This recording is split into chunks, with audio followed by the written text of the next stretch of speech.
Hello friends, I am Anu Chaudhary. Today in this video lecture I am going to discuss the electric force acting on a partially inserted dielectric slabs between the plates of charged parallel plate capacitor. इसमें भी हम दो case लेके चलेंगे। एक case में capacitor से battery connected रहती है, सेल कनेक्टेड रहता है, मींस रिमूव नहीं किया जाता, और दूसरे केस में सेल को हम एक बार कैपेसिटर जब स्लैब बिल्कुल इंसर्टेड नहीं था उसको चार्ज किया कंप्लीटली और फिर उसको हमने डिस्कनेक्ट कर दिया। इतना केस हम स्टडी कर रहे हैं, ठीक। Now the part A, when cell remains connected. तो हम यहां पे देखें,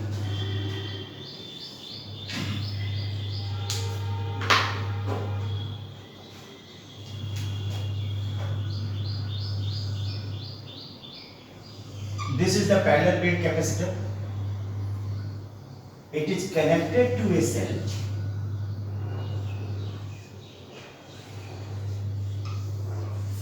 of EMF capital E. Plate की जो डायमेंशन है L क्रॉस B है, L लेंथ है, B ब्रेड्थ होगी, और ये प्लेट पॉजिटिवली चार्ज हो जाएगी क्योंकि पॉजिटिव टर्मिनल से कनेक्टेड है सेल के, ये नेगेटिवली चार्ज होगी। और यहाँ पे हमने एक डाइलेक्ट्रिक स्लैब को पार्शियली इंसर्ट किया। इसकी जो विड्थ है वो प्लेट सेपरेशन के बराबर है, D है, और इसकी टोटल लेंथ L के बराबर ही है जो कि प्लेट की लेंथ है, और ब्रेड्थ जो है वो B के बराबर है, मींस प्लेट के आइडेंटिकल है। किसी समय पे जब इसकी X लेंथ इनसाइड थी, इस केस को हमने कंसीडर किया है। हम यहाँ पे एक शेडेड पोर्शन लेंगे, ये वाला पोर्शन जो चार्ज प्लेट या कैपेसिटर के अंदर है, डाइलेक्ट्रिक कांस्टेंट K है, एक कैपेसिटेंस यहाँ पे बनेगा, दिस इज द C1, यहाँ पे एयर है, दूसरा C2 यहाँ पे बनेगा, ठीक। C1 की पॉजिटिव प्लेट C2 की पॉजिटिव प्लेट से कनेक्टेड है, C1 की नेगेटिव प्लेट C2 की नेगेटिव प्लेट से कनेक्टेड है, मींस दोनों पैरेलली कनेक्टेड है। अगर हम इन दोनों का इक्विवेलेंट कैपेसिटेंस देखें, then C C1 plus C2, C1 हो जाएगा K एप्सिलॉन नॉट, एरिया देखेंगे तो इतने का जो एरिया आएगा X इंटू ब्रेड्थ, इसका B है तो BX आ जाएगा अपॉन D। बात एयर C2 की बात करें, K 1 होगा यहाँ पे, epsilon not B L minus X upon D। K यहाँ पे B दोनों में आ रहा है, एप्सिलॉन नॉट D कॉमन आ जाएगा, ब्रैकेट में आ जाएगा KX plus L minus X। इसको वर्कआउट करें तो आ जाए L plus K minus 1 into X। This is the equation number 1। क्योंकि ये सेल से कनेक्टेड है, therefore the potential difference between these two plates will remain constant।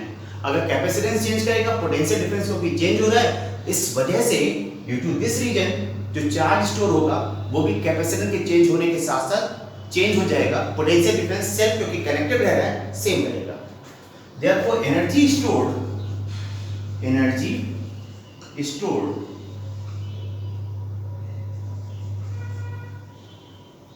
this will be E equal to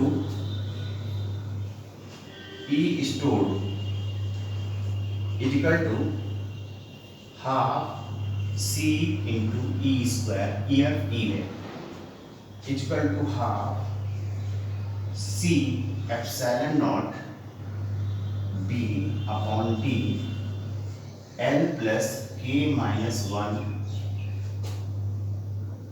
into X into EMF E square। This is the equation number 2. Now for force acting on this plate,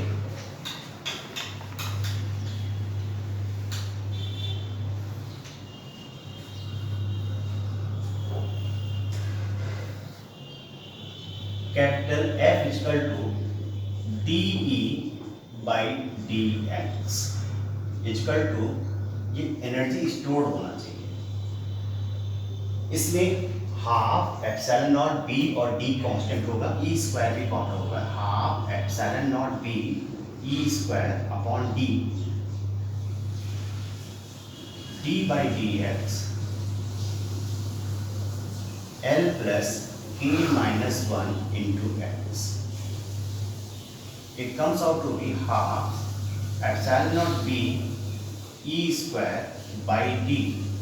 फिर differentiation x के respect में कर रहे हैं, l का 0 आ जाएगा और इसका k माइनस 1 इंटू 1.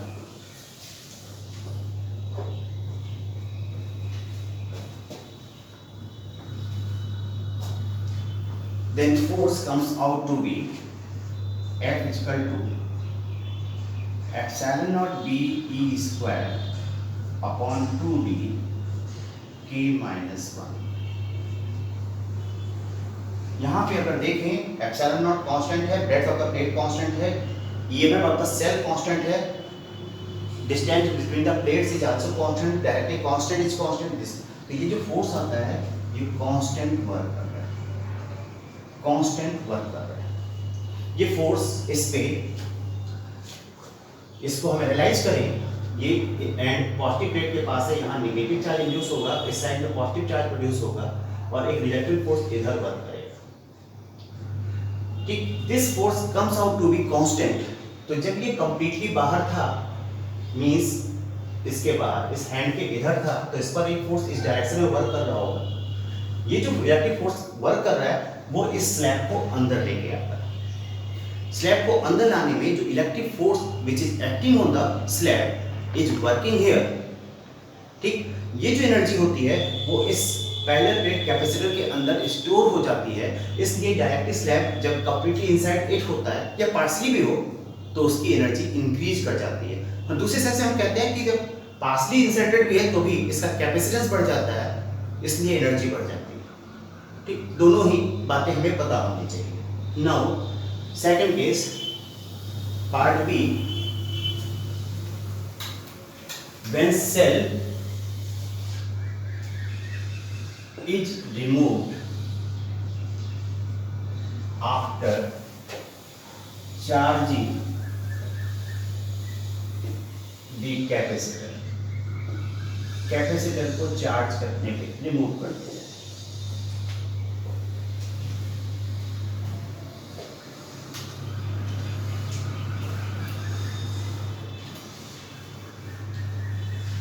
मेथड हम सेम रखेंगे, कुछ चीजें यहाँ पे बदलेंगे और जो कुछ बदलेंगे वो लॉजिकल है. ये मेरे पास पैरेलल प्लेट कैपेसिटर की दो प्लेट्स हैं, इसको एक सेल से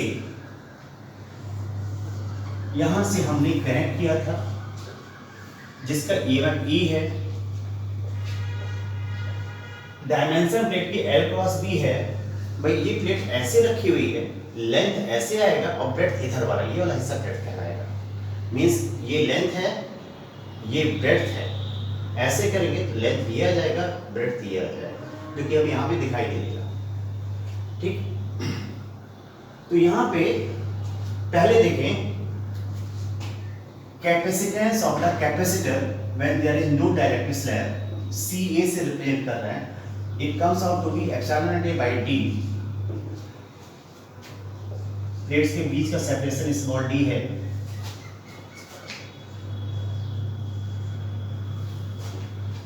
It will come out to be epsilon LB by D. क्योंकि सेल से कनेक्ट कर रखा है, इन दैट केस सेल से कनेक्ट कर देते हैं इसे, बाद में सेल को हटा देंगे, डिस्कनेक्ट कर देंगे.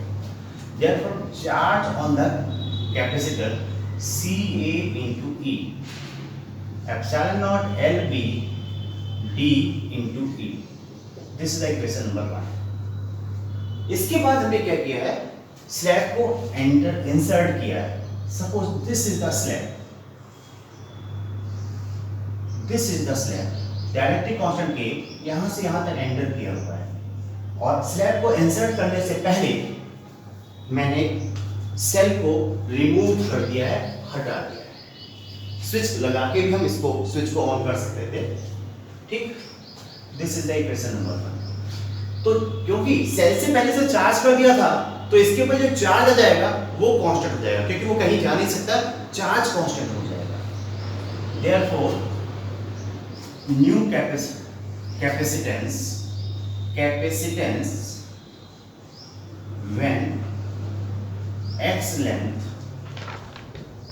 of slab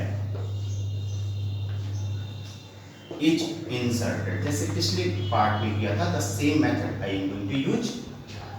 यहां से यहां तक x है,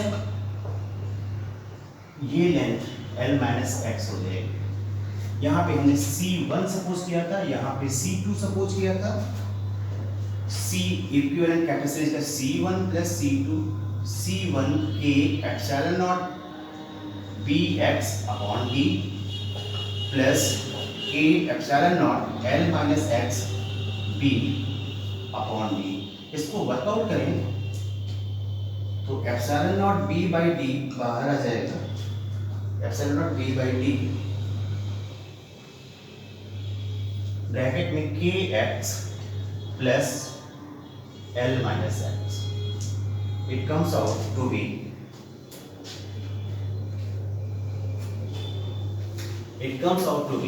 इक्वेशन नंबर 1 हटा रहे हैं यहाँ से, C equal to epsilon not B by D L plus K minus 1 into x। This is the equation number 2। Now energy stored in the capacitor, energy stored in the capacitor in this case। तो energy stored को हम लिख सकते हैं यहाँ पे half charge constant है, यहाँ पोटेंशियल डिफरेंस कांस्टेंट नहीं रह जाता। It comes out to be half, क्यों था मेरे पास epsilon not L B by D into E whole square, and C can be written as epsilon naught B by D L plus K minus 1 into x is equal to half epsilon naught L B by D into epsilon naught L B by D whole square है, 2 बार लिख लिया, into E square upon epsilon not B by D L plus K minus 1 into x। इससे ये cancel हो जाएगा, epsilon not B by D।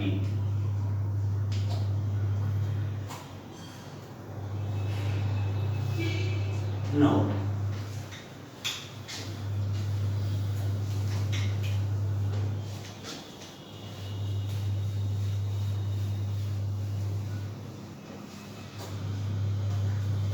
ये energy store हो गई, इसको भी रखते हैं। E store equal to 1/2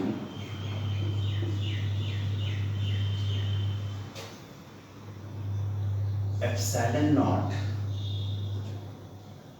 L square B by D into E square upon L plus K minus 1 into x। Therefore, force F is equal to D energy stored upon dx। इसको work out करें, half epsilon not L square B E square की power -1 आ जाएगा, इसका differentiation आ जाएगा D into -1 upon L plus K minus 1 into x whole square into K minus 1।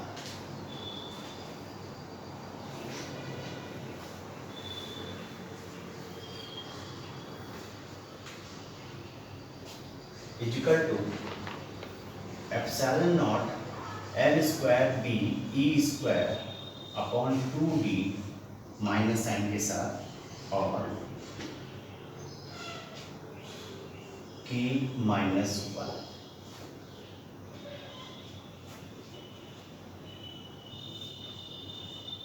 L plus k minus 1 into x whole square.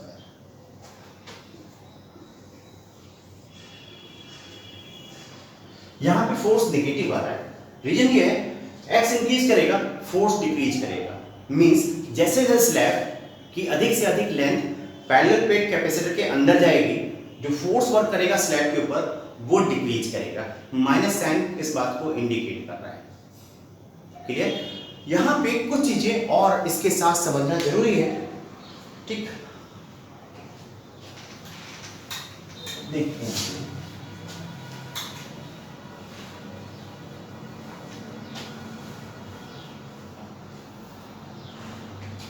मेरे पास ये parallel plate capacitor है,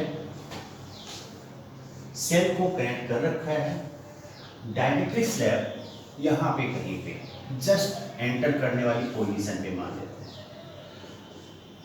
ये L क्रॉस B डायमेंशन है, सेपरेशन स्मॉल d है, ये है capital E है। इस पे एक फोर्स, ये पॉजिटिव प्लेट होगी, this is negative force. Electric force इस पे इस डायरेक्शन में वर्क करेगा। चार्ज कैपेसिटर जो इस पे इलेक्ट्रिक फोर्स एक्सर्ट करेगा वो इसको अंदर की साइड पुल करेगा। ठीक, पुल करेगा, उस केस में ये फोर्स कुछ वर्क करेगा और प्लस कैपेसिटर इंक्रीज करने से और पोटेंशियल डिफरेंस क्योंकि सेल कनेक्टेड रह रहा है वो पोटेंशियल सेम रहेगा, सेल मोर एनर्जी इसको सप्लाई करेगा। जितना ये वर्क करेगा उससे कहीं ज्यादा एनर्जी इसको सप्लाई करेगा। क्लियर? इन दैट केस ये जो स्लैब है वो जब तक यहां से यहां तक नहीं पहुंच जाता एक्सेलरेट होता रहेगा, यहां से यहां तक उसकी वेलोसिटी इंक्रीज करती रहेगी।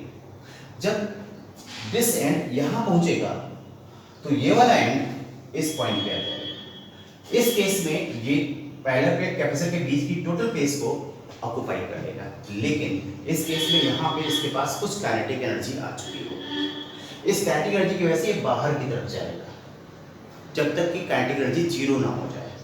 जब काइनेटिक एनर्जी बाहर की तरफ जाएगा तो इस केस में हमारे पास जो दूसरा केस आ जाएगा वो कुछ इस प्रकार से, ये पैरेलल प्लेट कैपेसिटर है, अब ये जब बाहर की तरफ जा रहा है इस प्रकार से,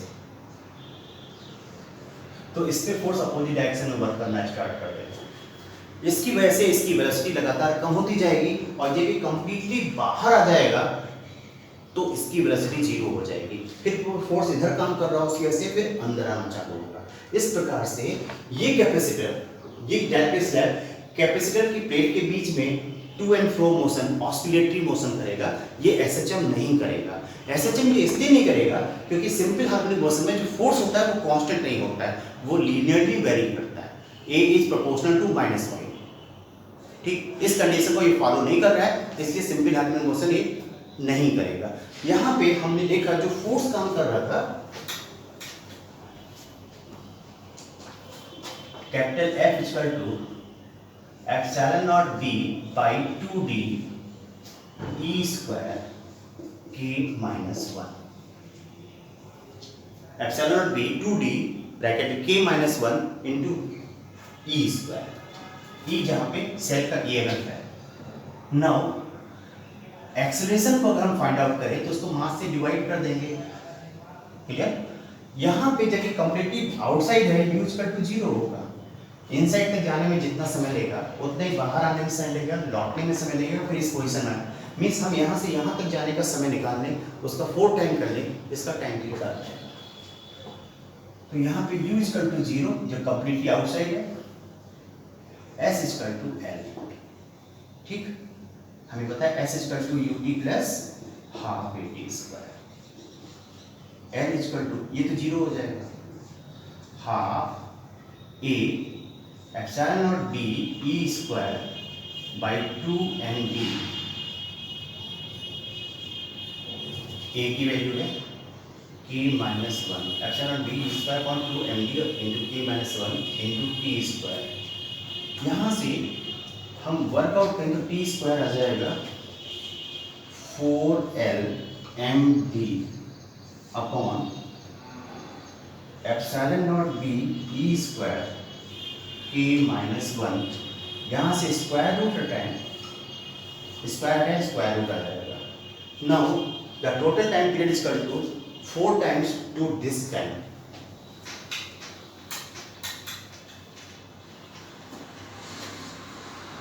Therefore, capital T is equal to 4T is equal to 8 under root LMD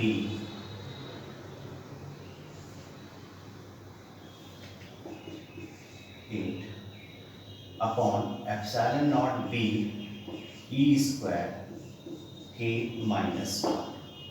This is the answer for its oscillatory motion का टाइम पीरियड फाइंड आउट करने का। Now coming to next part, this is now second case। मेरे पास ये capacitor है, plate area A है, separation small d है, इसको हमने एक सेल से कनेक्ट किया हुआ है और सपोज कर लेते हैं यहाँ पे इसकी ईएमएफ को मैं कैपिटल B से दिखाता हूँ, E से नहीं दिखाता, बिकॉज इलेक्ट्रिक फील्ड मुझे यहाँ फाइंड आउट करनी है। ये इसकी पॉजिटिव प्लेट होगी, ये निगेटिव प्लेट होगी, इलेक्ट्रिक फील्ड डाउनवर्ड डायरेक्शन में। इन दोनों प्लेट के बीच का जो पोटेंशियल डिफरेंस होगा वो V के बराबर होगा। इलेक्ट्रिक फील्ड क्योंकि यहाँ पे यूनिफॉर्म होती है, हमने वर्कआउट किया था सिग्मा अपॉन एप्सिलॉन नॉट के बराबर, क्योंकि इलेक्ट्रिक फील्ड इसके बीच में यूनिफॉर्म होती है, सिग्मा अपॉन एप्सिलॉन नॉट के बराबर होती है। यूनिफॉर्म मींस कांस्टेंट होती है, और जब कांस्टेंट इलेक्ट्रिक फील्ड हो E into D must be equal to V, therefore E is equal to V by D। This is simplest case। Now third problem, मैंने क्या किया है, यहाँ पे ये एक कैपेसिटर है, दूसरा capacitor is this one, plate area A है, सेपरेशन यहाँ पे D1 है, प्लेट एरिया यहाँ पे भी A है एंड सेपरेशन D2 है। कॉम्बिनेशन के अक्रॉस मैंने जो पोटेंशियल डिफरेंस अप्लाई किया है दैट इज कैपिटल V। हम मान लें यहाँ पे V1 पोटेंशियल डिफरेंस है, यहाँ पे V2 पोटेंशियल डिफरेंस है। ये पॉजिटिव टर्मिनल है, नेगेटिव टर्मिनल है, पॉजिटिव प्लेट होगी, नेगेटिव होगी, पॉजिटिव प्लेट ये होगी, नेगेटिव ये होगी। इलेक्ट्रिक फील्ड थोड़ी देर के लिए E1 इधर मान लेते हैं एंड E2 सेकंड कैपेसिटर के प्लेट्स के बीच में एज्यूम कर लेते हैं। देखते हैं यहाँ पे केस क्या आने वाला है।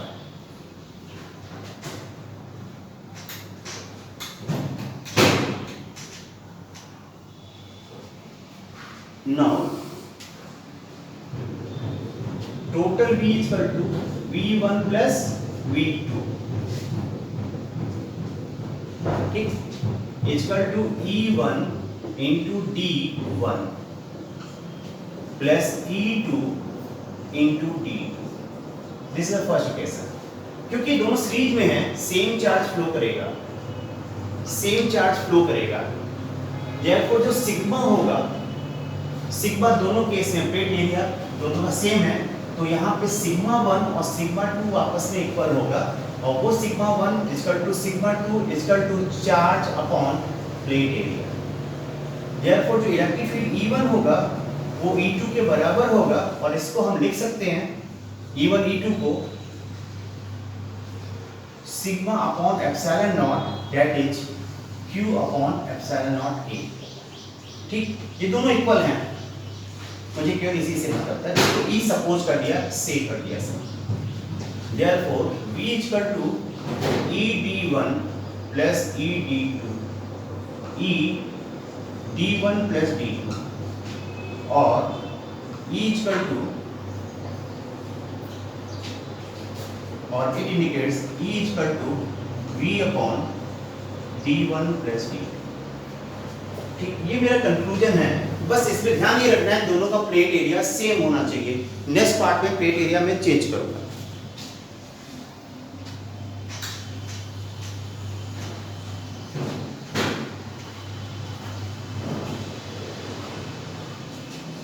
Now suppose this is the question number 4। Plate area यहाँ पे A1 है, यहाँ पे A2।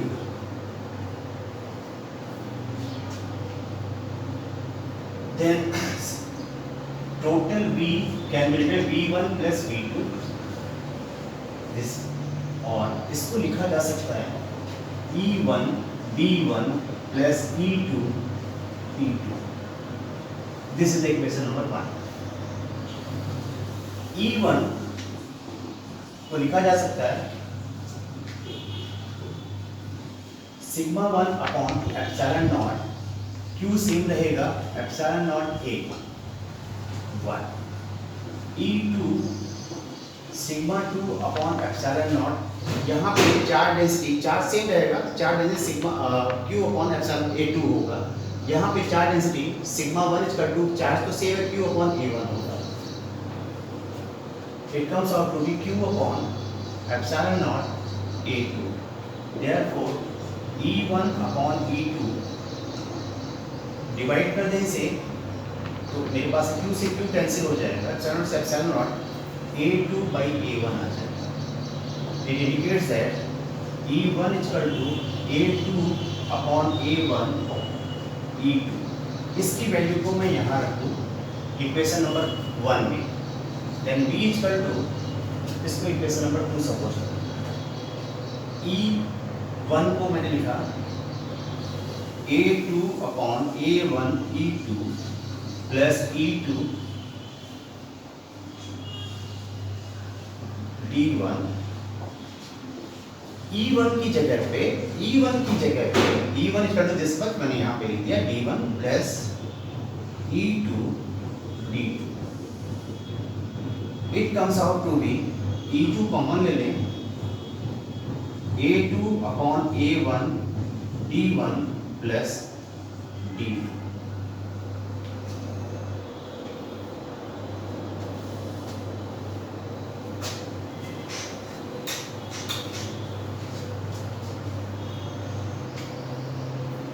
Therefore, E2 is equal to V upon A2 upon A1 D1 plus D2। It comes out to be A1V upon A2 D1 plus A1 D2। This is the third। H E1 is equal to यहाँ से A2 upon A1 into E2, A2 upon A1, E2 की value equation number 3 से A1V A2 D1 A1 D, A1 से A1 cancel हो जाएगा।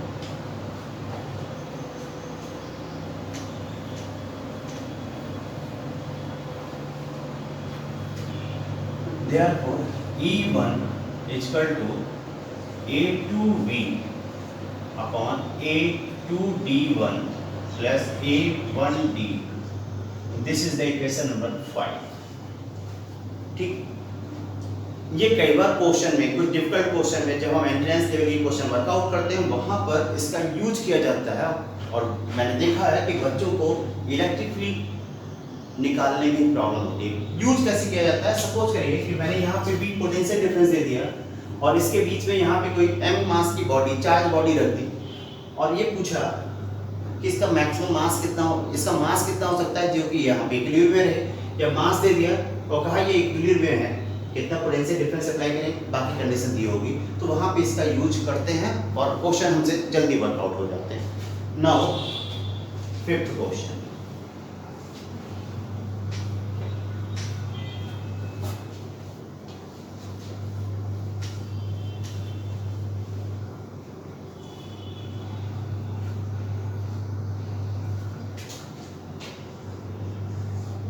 Fifth question,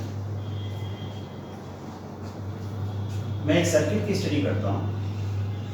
ये capacitance है, capacitance C है, यहाँ पे एक रेजिस्टेंस मैंने कनेक्ट कर दिया, यहाँ पे दूसरा रेजिस्टेंस कनेक्टेड है।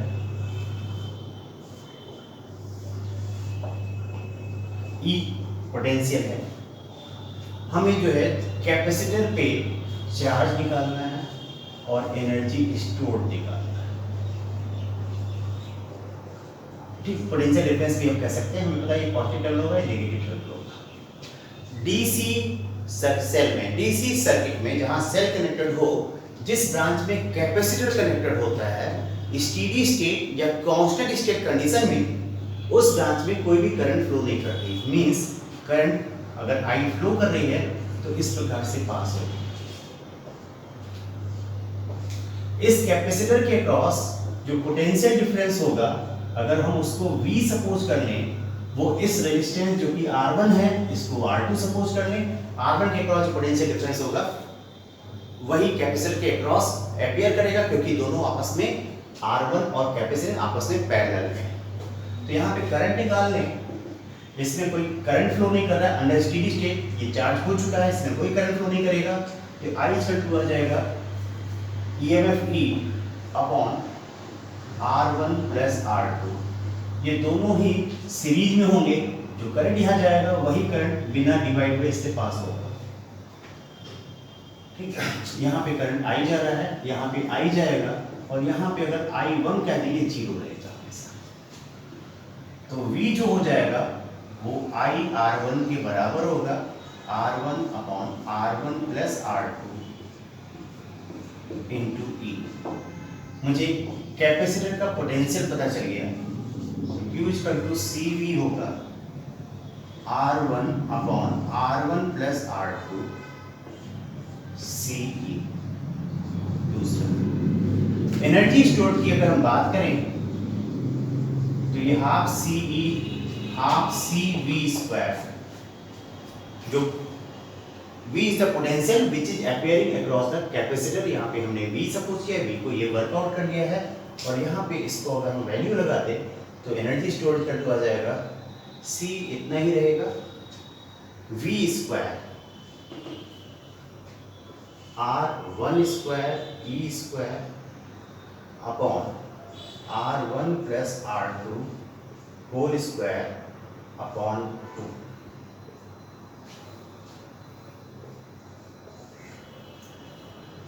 Now one more type of such question, sixth question.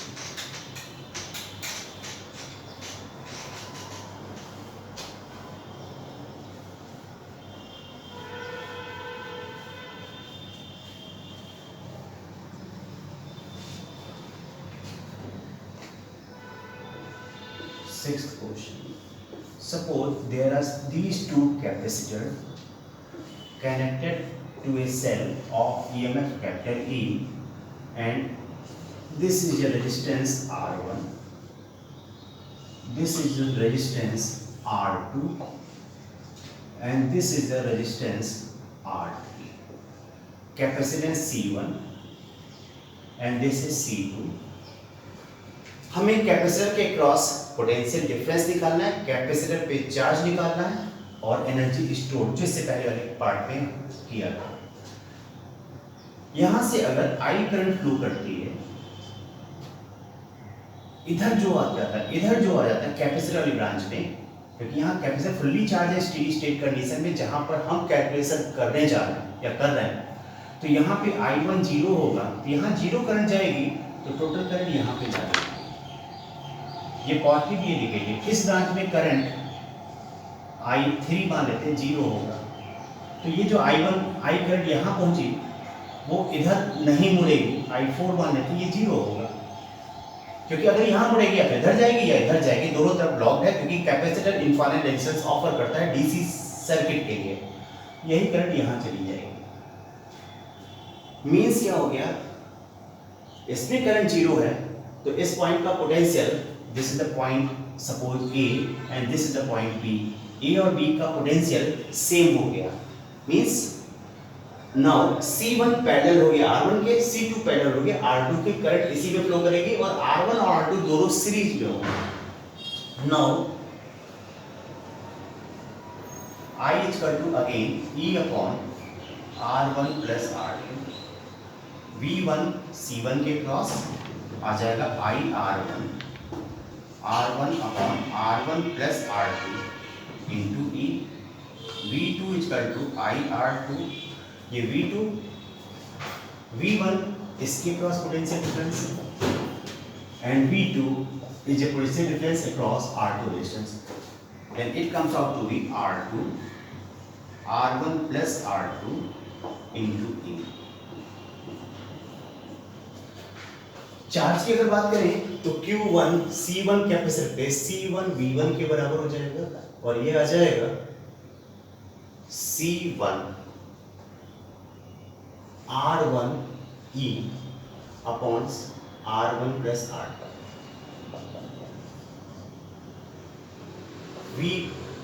Q2 आ जाएगा, Q2 इस पे charge C2 into V2,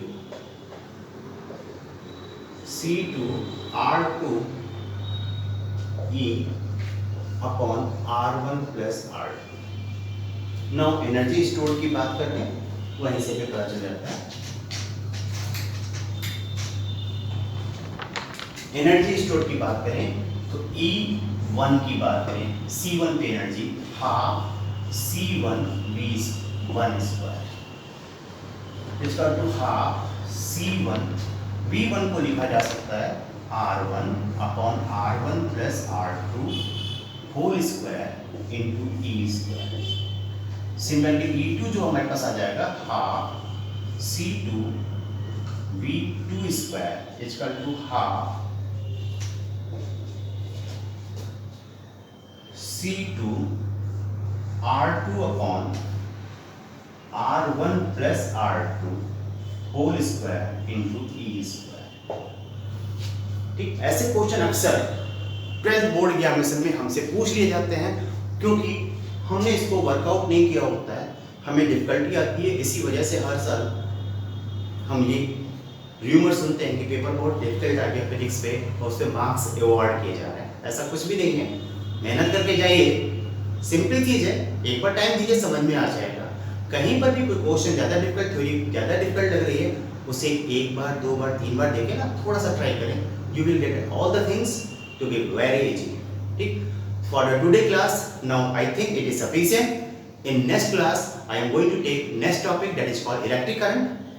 till then, good day, have a nice day.